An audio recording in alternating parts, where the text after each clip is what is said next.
Hi everyone. Well, here I am again. I'm getting a push to get on this morning again. My energy has a tendency to be very connected to myself and the vortex within early in the morning. So maybe I'm trying, because this is just as much as for me as it is for anyone that's listening. So I'm learning as well something from this. So I guess I'm going to get on today and just kind of I didn't have anything planned either, but I didn't even necessarily have the message from myself to pull a card. Just kind of talk a little bit about Ascension, about the process there of it, about what even the hell that means.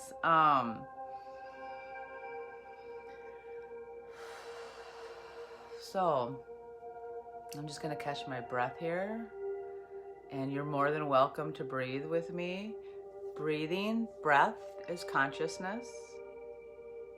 It's what brings towards information for your cells, for your body, for your thoughts, for your energy.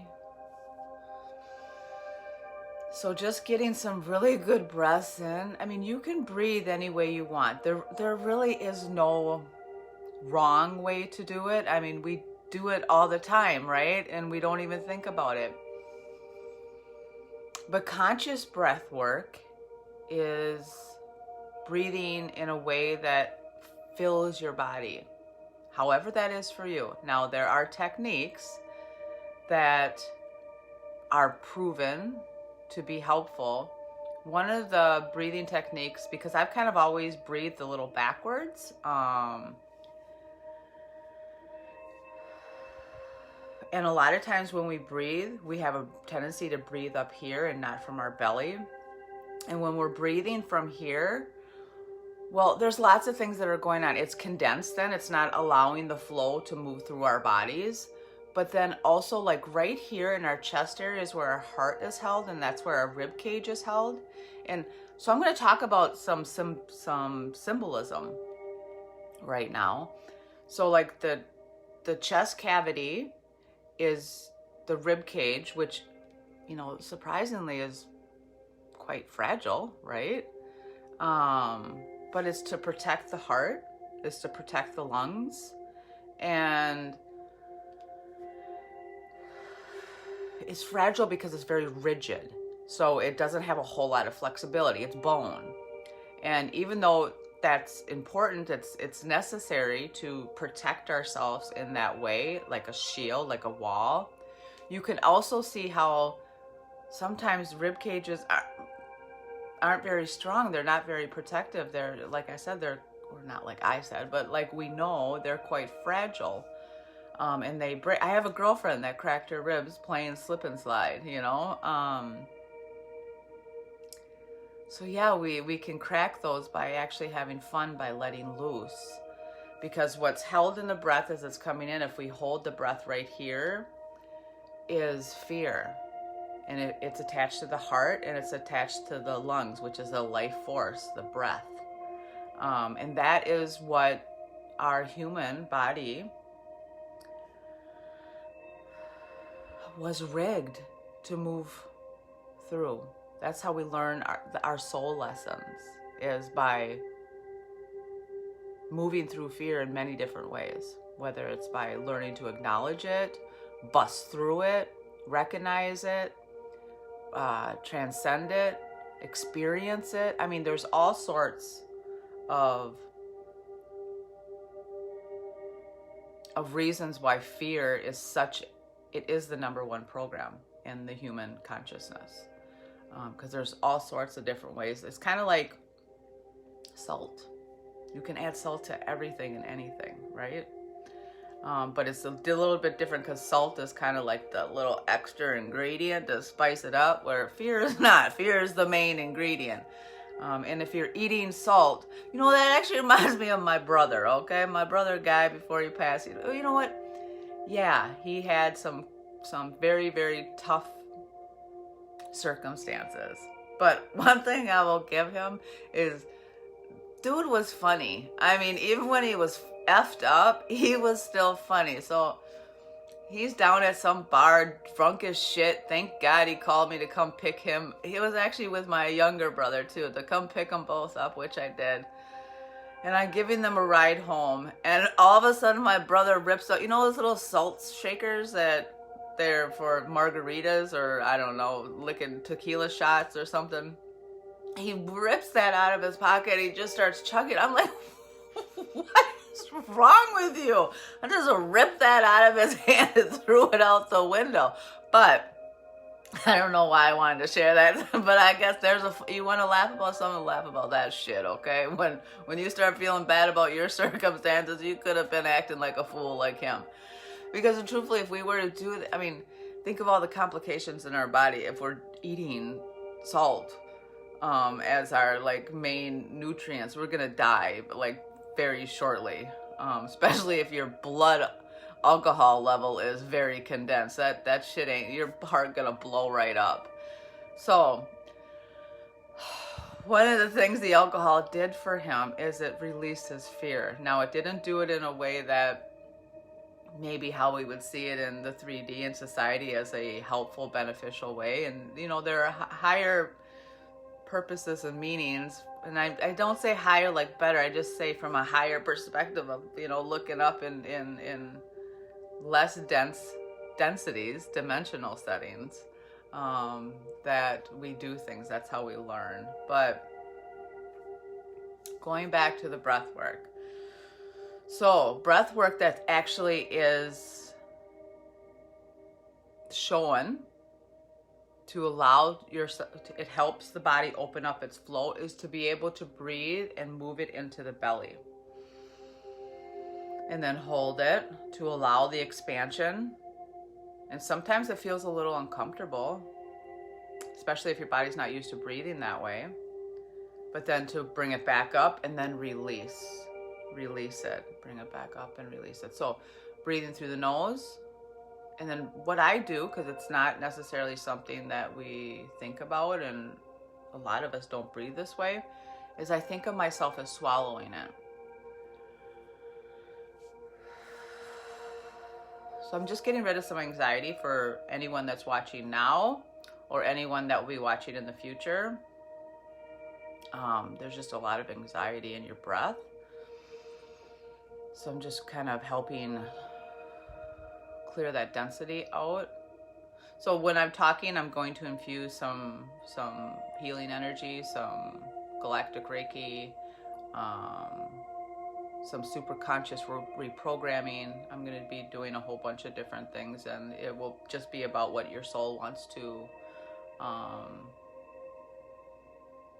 move through.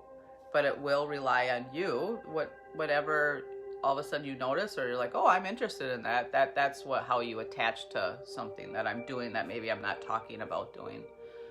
But anyways, let's try to stay focused here, Jessica. Let's get back to the breath work. So by doing that, it opens up the flow, it releases the restriction, and it just allows consciousness, which is breath, to move through us much more freely, which then opens up relaxation, pleasant feelings, which then opens up the consciousness. That's how we create, right? When we're feeling very into ourselves. Yeah, and I'll say, that is something that we're taught to not honor either. That's taught as being full of yourself. There's all sorts of things that go into that. I'm not going to get into that, or otherwise I'll get way off track. So, okay, I'm just reminding myself there is no track this morning. This is just a free-flowing conversation. But I want to talk about something else, and that is about Ascension. So, for those who have heard that word quite regularly in the last few years, I'm going to give a little bit of a different, not a different spin. I just want to talk a little bit more about some elements within it. And those that are not really quite familiar with that word, or you're just like, I don't know about that word, I'm just going to talk a little bit about what it means in the everyday language. And I'm going to give it from my perspective. So there's going to be other perspectives on it. And I'm not here to prove anyone wrong or just to declare that I am right. I'm just sharing how I understand what's happening around us through the part of my soul that is connected to all. So just shed a little light in what I know. So Ascension, when carries a vibration, so all of our words carry frequency and vibration. The type of words that we're using carry a vibration, and how we say it carries the frequency. And so think about a word that means the same thing, like wear, okay? Like I wear a shirt, or where do I go? How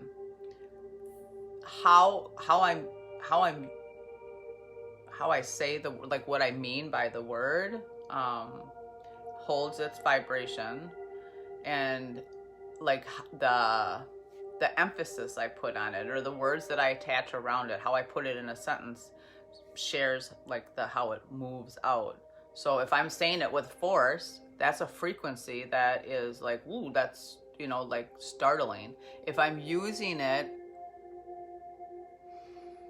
for good, I don't want to use the word good. If I'm using it to try and explain my situation, try to share, then the vibration will be what we consider higher.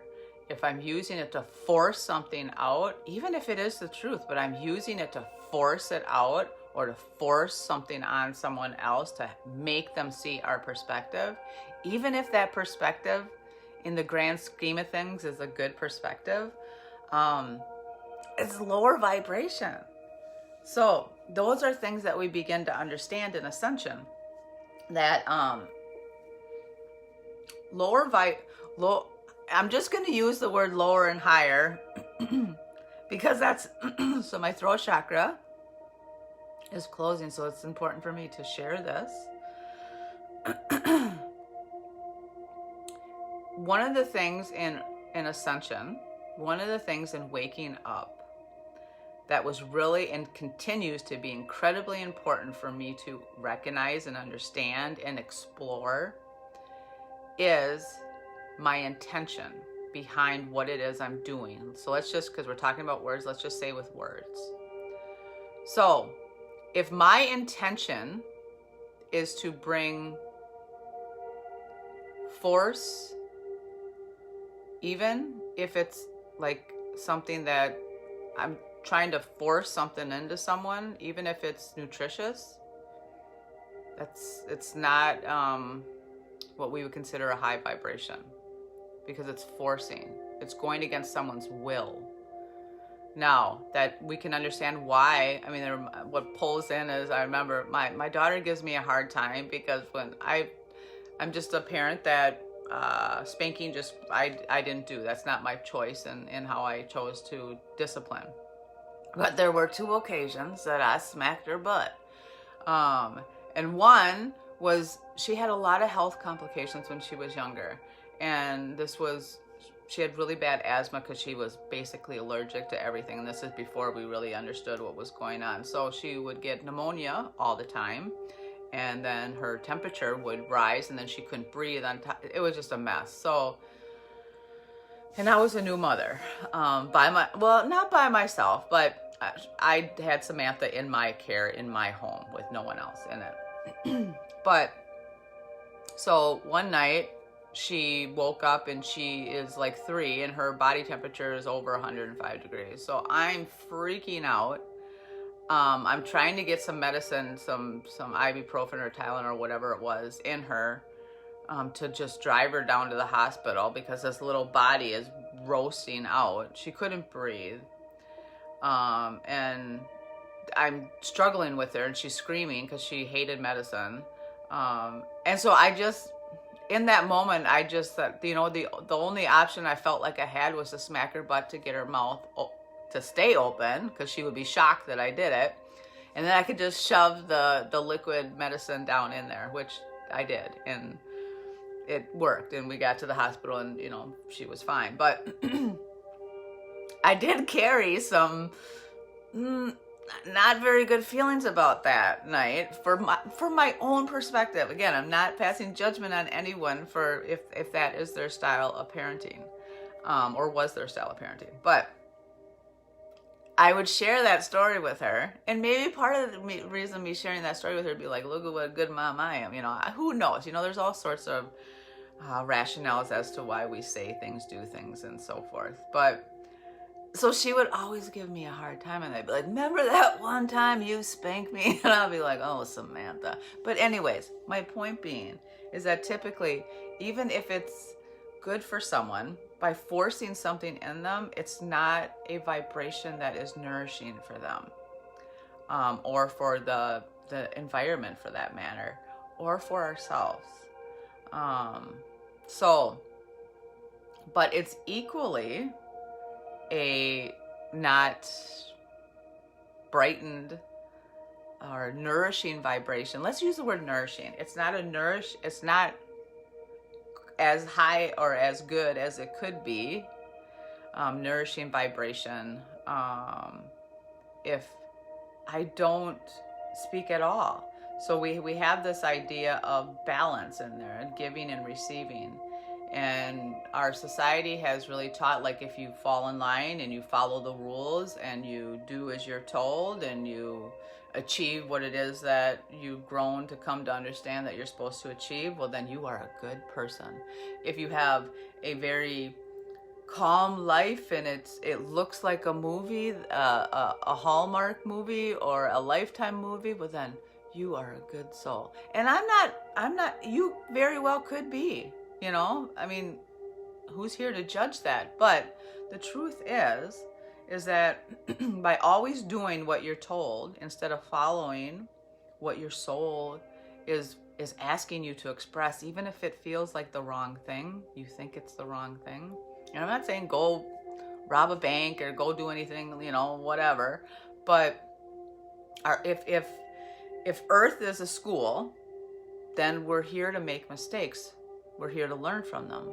And they're not actually mistakes, but we'll just use the word mistakes for right now for this purpose of talking and discussing it.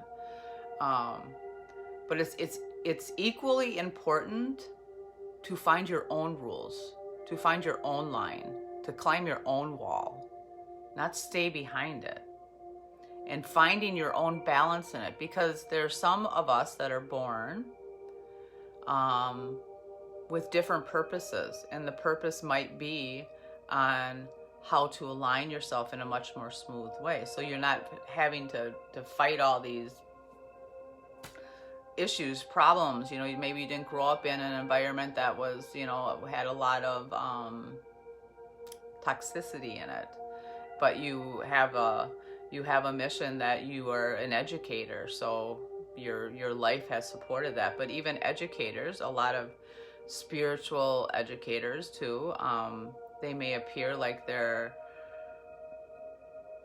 someone that never does anything wrong, but that's frankly not true. I mean, they just maybe have had a smoother route to be able to align them quicker into what their purpose or what their mission is. But their life is still about learning how to break outside the confinements of the program that they carried coming in or what they learned growing up. Okay, so breath work is important for Ascension. Taking a look at your giving and your taking, as far as what your soul is asking you to do, what your spirit, what yourself is asking you to do or wanting you to do, and deciding if that makes sense in that moment or not. So Ascension is typically not pleasant in the beginning. It's not pleasant because it's burning through all this stuff that we either learned, we came in with, because again, if Earth is a school, and this is for many people a mastery life, to be able to move through it, up and out of it, to become who you truly are, well, then you will rise like a phoenix. And a phoenix goes up in flames. And a lot of storylines will play into that. All the stories of movies and books and so on and so forth that we have are all storylines. They're all matrix programs that we choose to carry in. It's kind of like picking our gear when we play a video game. So some, like for instance, one of the main storylines for one of my souls is burning at the stake. And that's the divine feminine. And it takes on more of like a Christ conscious. It is a Christ consciousness, where the feminine burned at the stake and the masculine hung at the stake. And now it's flipped in that the feminine feels great loss for all the stuff that's going on, and the masculine feels great shame for leaving. Because if the masculine energy is about protecting, for leaving the feminine behind. So there's a lot, I mean, and again, that's the Christ consciousness literally has 100 different, probably even more, 100 different,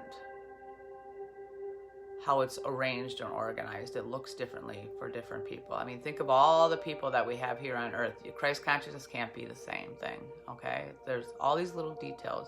I talked a little bit about it in another video, and I may talk more specifically in a future video about it, but Christ consciousness could be easily like how the C's are put. It changes what, you know, are both the C's forward? Are both of them backwards? Are they facing each other? Are they up and, I mean, we'll talk about that later. Anyways. One of the things I'm learning right now is to be able to sort through all of the Akash in my head, because when I speak, I have a bunch of different lessons that want to come forward, and I'm learning to choose from those. Jessica, the human, or my human experience, is learning how to choose from what's rolling around in the galaxy of my mind. So that's one of the learning lessons for me coming, and why morning is actually good for me, because I have a lot of stuff rolling through my mental body and my emotional body and my etheric body. So it gives me, it's like my workout for the day, let's just say that. Okay, so getting back to Ascension. So it's uncomfortable. You're burning, like I was talking about yesterday, like the old milk bottle. You're burning out all that residue. And then what happens is that your ashes. I mean, first of all, the rise, the phoenix rising that's what addiction is. That's what painful divorce and separation is. That's what death and loss is. It's your ascension. Now, that's another talk too, because you're like, well, why the hell? Why can't we just have we're talking about high vibration. Why can't we have a high vibration ascension? Because it just doesn't work that way.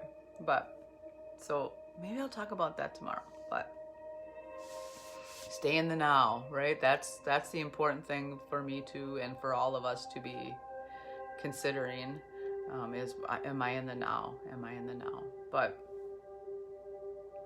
yes, so you go through these very painful experiences, which crack open the egg, and the egg is Sophia's consciousness, the consciousness of all, and you choose what you want to connect with. That's why Sophia's egg is unique to everyone, because it's you choosing to align with whatever consciousness within that, because it's oneness, it's all within it.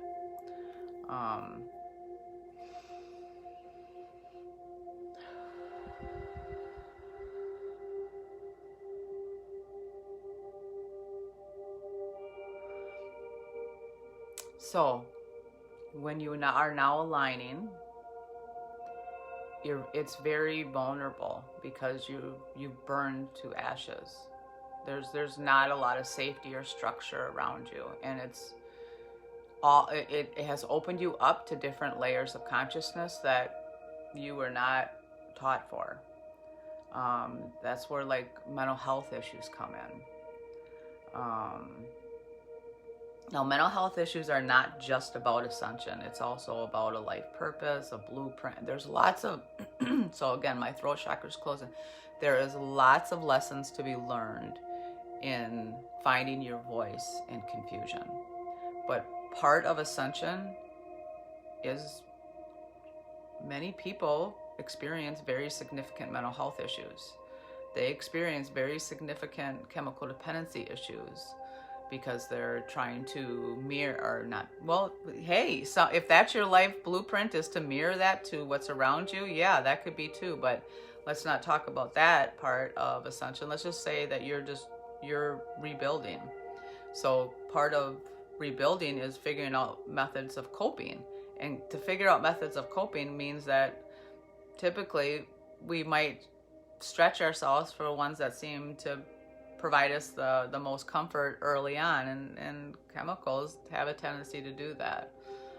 And you know what? There's no loss in addiction, in the sense that there's lots of things that come to the surface by altering your. I'm not encouraging anyone.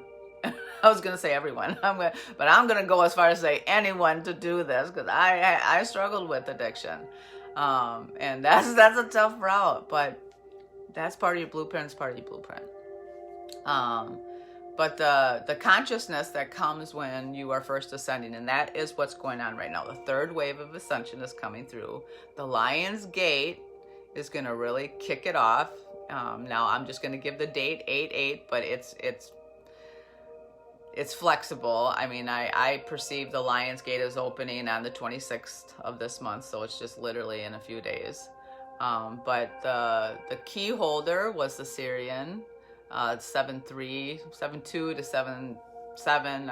I think it's listed as 7/3 to 7/7. The mothers opened the door saying, the lights are on, come on home, kids.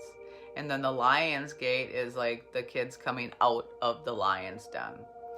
But some are going to come out strong and with direction, and others are going to come out, they got scratched up a little bit in there, and they're going to figure out what it is that they want for direction. No one is any better than the other, because guess what? Coming out strong and rolling into something that you know you want, if you never gave yourself any other options and possibilities, well, maybe that you missed out. But also, coming out all wounded and scarred can, make you feel vulnerable and weak, but it can also help you rise up and be like, I'm sick of this shit. I ain't going through this anymore. And then to make more risk, because you're like, I'm already scunned up. What is one more scun knee going to do, right? So,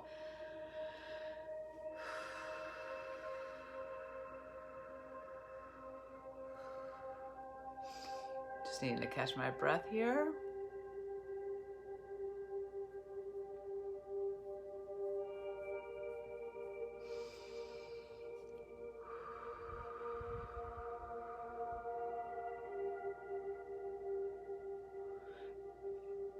Some of the things that I do when I'm recording may seem like, well, where did that come from? Why is she doing that? I just kind of follow what is being asked to do, and right now I'm wanting to sort through some of the barriers, some of the fibers.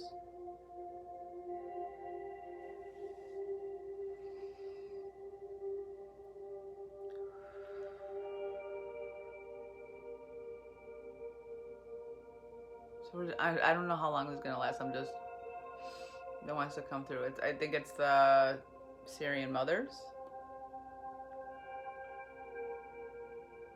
If anything, you guys can see how sporadic energy moving in and out can be. And so I'm telling myself to shut up right now. So I'm going to shut up.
All right, I think it's almost done. So I'm just going to tell you, take a deep breath in through your nose and release through your mouth. And we're just kind of moving some of the energy out of the throat chakra. There's a little crookedness to it.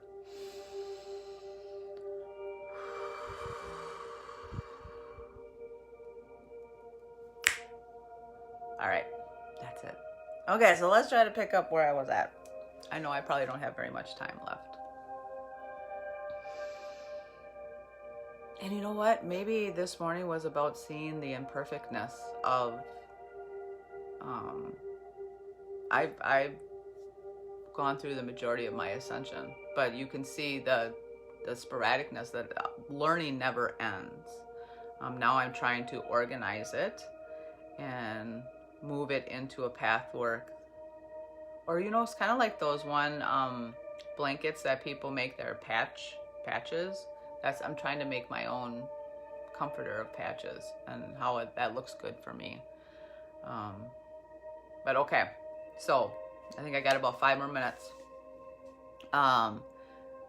Ascension. So as you're moving through, you've burned out, and that's what happened to a lot of people during the pandemic.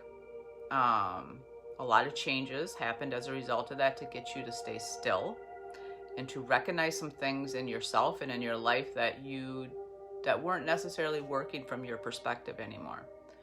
So now you're moving into a very vulnerable place, and maybe you're having a lot of anxiety, you're having a lot of self-doubt, you're having a lot of questions, you're seeing the world change, you're hearing all sorts of stuff that maybe you don't necessarily know what they're talking about, or you feel comfortable with, or you get like bad vibes from. So some of the things that are very helpful during that time are watching videos and just going with, you know what, different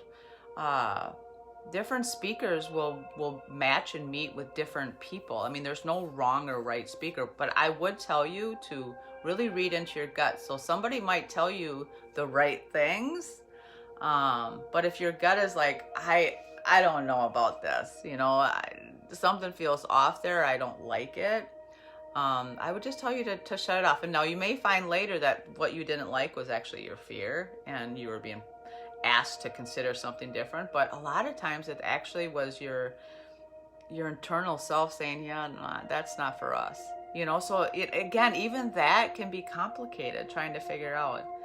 But so as you're moving into this vulnerable state, here are some things that are helpful. And I'm not going to get into why, because again, we could see how I'm going to sidetrack and I only got a couple minutes left, but I'm going to get into some things that are very helpful for our consciousness, that you may not know. So, crystals, aka rocks, things you can find around bodies of water, things you can find in the garden, things you can find on the gravel, things you can find in the ground. Our bodies are made of natural elements. Crystals are balancing. That's why we have always used them. They show up in our homes, they show up in our vehicles, they show up on our bodies, they show up in our foods. Minerals are used for vitamins.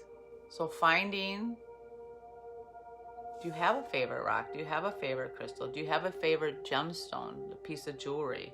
Do you have something hanging on your wall at your home that is made of maybe a crystal or a rock of something, you know, that what is drawing you to it?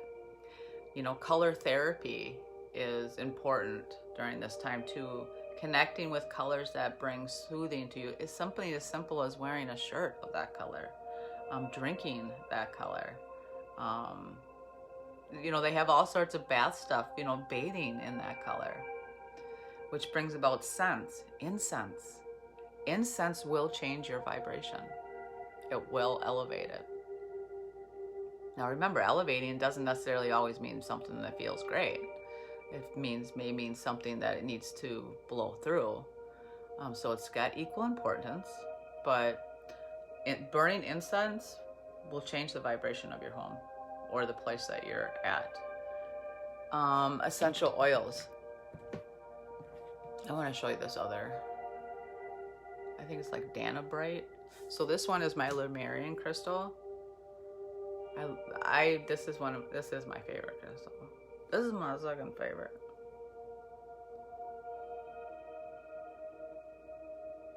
But Danabrite is actually connects you with like your guides and light beings in less dense settings. This is kind of like a conductor. And think about that. Think about computers and technology. This is what has them connecting. It's not necessarily this crystal, but it's minerals, it's crystals, it's rocks, it's things that are found within the earth. So there's all sorts of crystal rock shops that are popping up. I would encourage you to go to one and just feel it out. If you're someone that likes to know, there's plenty of them that have cards that tell you. But if you're someone that likes to experience, then trust yourself and just move in to touch them and see which one feels good for you. It's kind of like, you know how we like another thing that changes our vibration is material, fabric. There's some people that like really soft things. There's some people that like corduroy. There's some people that like jean. That's an example of changing the vibration with an element, because, well, material, the things that we wear are typically made from, elements that you can find within the earth. That's how they were created. So that is one thing that will help you balance during, and remember, you can Google all sorts. Google like what crystal or what rock helps to center or reduce anxiety, and up will pop a bunch of them. Now it's going to be up to you to find out which within those that so-and-so said reduce anxiety that work for you, because a certain stone that reduces anxiety may not work for you. And so it's really about you tapping in and experiencing. And you might find that a stone that isn't even listed for anxiety actually does that for you. So again, it's your own personal experience. But it is helpful to have some book knowledge on it. Another thing is essential oils. This is Ritual Blue Lotus. This is actually the highest, I don't like saying the word high, but I'll just say it. The highest vibration element here on earth is the blue lotus right now. When you put this on, putting on an oil makes your skin feel good. It nourishes your skin, so you can see just the benefit of that. But the elements within it help smooth and reduce. And you know what? I find that I kind of like laugh a lot more when I put this on. And I have a easier connection to the consciousness of what's in front of me when I have this, and it smells good. Again, you know what? That's why one of the primary things here on earth is eating. Because eating, we actually taste through smelling. So smelling can either bring about nostalgia or good feelings, or it can bring not so good feelings. So those are a couple things that actually help with Ascension, to help center some of the energy that it's important to know to not be frightened of. Fear is an illusion, but your body is responding. So what can you do to help balance and center yourself?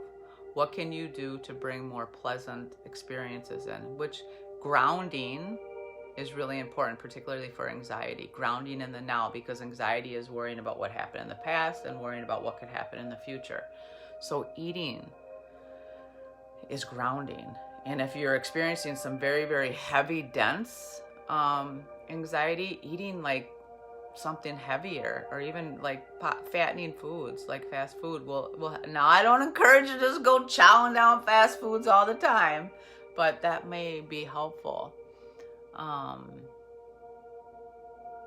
Okay, so I'm asking myself to quick pull an energy card for the day to see possibly what you're being asked to take a peek at. Oh, all right. A woman holding a coin, 42. Violet flame, look up the violet flame. I actually posted something on TikTok yesterday about that. I don't know if I uploaded yet because my phone went weird yesterday. But violet flame, just even if you don't know anything about it, if you experience something a little harsher today, just say, I call upon the violet flame to come help burn this up. And think of the color violet in your head. There is nothing within the violet flame that could hurt you. Nothing. Nothing.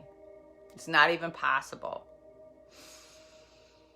It's just it's an intention that you set for yourself. It gives you a frame of reference of like a color. That's why makeup is used. It gives us a frame of reference. And then asking for support and to burn away whatever it is you're experiencing that's uncomfortable. So, and that brings in abundance. Because again, doing that, you're doing something, you're giving to yourself, which is by trying to release and do something different, educating yourself. And then you're receiving by calling in and asking for support and help, whether that is from the ethereal or that's from those around you. Be mindful that it's important for you to also be your own navigator, but you can ask, it's important to still ask for support. Giving and receiving balance so that you can root yourself in the here and the now, in the here and the now. Okay. I send you so much love, and I'll see you soon.